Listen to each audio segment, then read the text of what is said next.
Howdy folks, Jambareeqi here, and I'm going to review the spooky cartoon series Over the Garden Wall, as requested by one of my patrons, Computer Guy. Over the Garden Wall is an animated horror fantasy miniseries set during Halloween, which centers on two half-brothers called Greg and Wirt, who end up in a strange world called the Unknown, and must find a way back home, with help from a talking bluebird called Beatrice. This is an excellent show with so much to offer. I'm really excited to talk about it. I don't know where to begin. Okay, calm down, right. Let's first discuss the brothers themselves, who are very different from each other. Wirt, the older brother, is a neurotic and insecure young man who often downplays himself. Yet, as the series goes on, we learn that he's a musically talented and cultured boy. The more we learn about him, the more we deny his claims that he's unremarkable. I don't know. Hey, does this room look different to you? How so? It's like French Rococo style.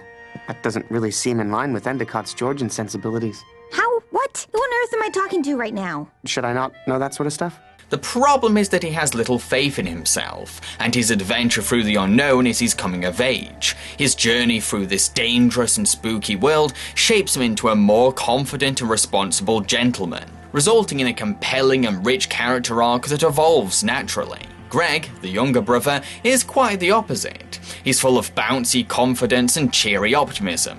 I loved this kid. His quirky antics and happy-go-lucky nature kept me smiling.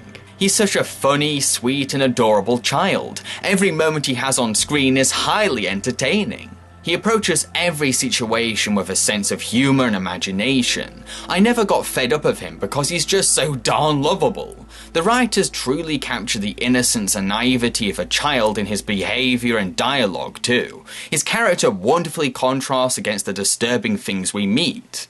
Is that the portrait? No. Is that the portrait? No. Look, why don't I just tell you when we reach the portrait? Okay, what's the matter, Unky? You seem tense. The dynamic between the brothers is refreshingly different. Wirt isn't entirely a loving, overprotective sibling, but he also isn't a completely mean older brother. He's kind of an interesting balance. You can tell Wirt cares about Greg deep down, but he'll often shift blame onto his little stepbrother or act nonchalantly if Greg gets lost. This helps to give room for Wirt's character development and makes a change from the usual one-dimensional sibling relationship structure we often see in cartoons and movies. It's almost morning. We should have found a town by now. This is the way the woodsman told us to go, right? Have you listened to anything I've been saying? For the last couple hours, I've been saying... Well, that settles it. I'm gonna walk up 10 feet ahead of you. Like I said, the boys are accompanied by a talking bluebird called Beatrice. At first, Beatrice seems like your typical whimsical talking animal designed to aid our protagonists on their journey.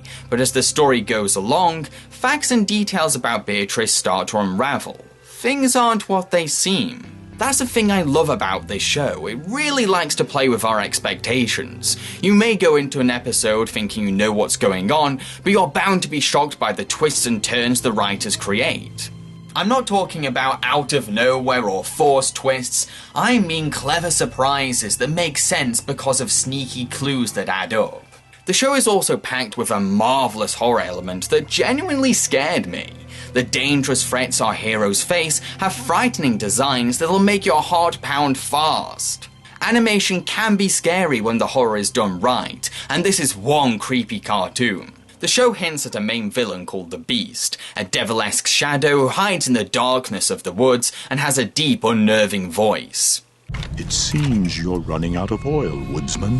Why not let me take the lantern for a while? Begone, beast! I fought you for the lantern before, and I'll fight you again. No need for violence, woodsman, but be sure to keep it lit, or your daughter's flame will go out. He is the very heart of the show's horror aspect. You always know he's nearby because he'll operatically sing in the background when he's around, and his very presence can change the atmosphere or mood.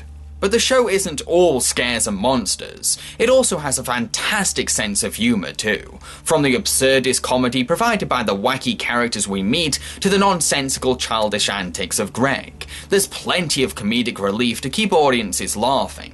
Heck, I'd say that the comedy outweighs the amount of horror, and each silly moment is carefully placed in the episode, with the aim to soothe us after a scare rather than ruin the effective atmosphere. And the show is lightened up with musical numbers now and again. These songs are bouncy, cute, and full of old-fashioned charm, sounding reminiscent of a track by an early 20th century singer. This gives the series a distinct vintage identity. Write a loving letter, boy, that swoops and sweeps and curls. Calligraphers are just the thing to help you win your girl. Then you'll need to dress up smart, the tailor's here by chance. To stitch your trousers, hold your belt, and find culture of friends. Your shoes, my goodness, how they're worn, but you're too young to know. Although, if you don't like musicals, then this show might not be your cup of tea, because characters do sing very frequently. Visually, this show is gorgeous to look at. It has a neat 1920s feel to it, from the warm sepia colours and greyish tones to the Fleischer Brother art style, which is most noticeable in a dream sequence Greg has. The series is set during Halloween, so each episode has fun creating a lovely autumn atmosphere.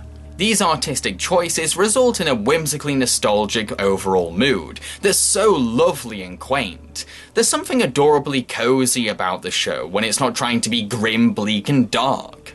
To conclude, I think that Over the Garden Wall is a funny, charming, beautiful, and sometimes very scary cartoon series. It really is a Halloween treat worth checking out.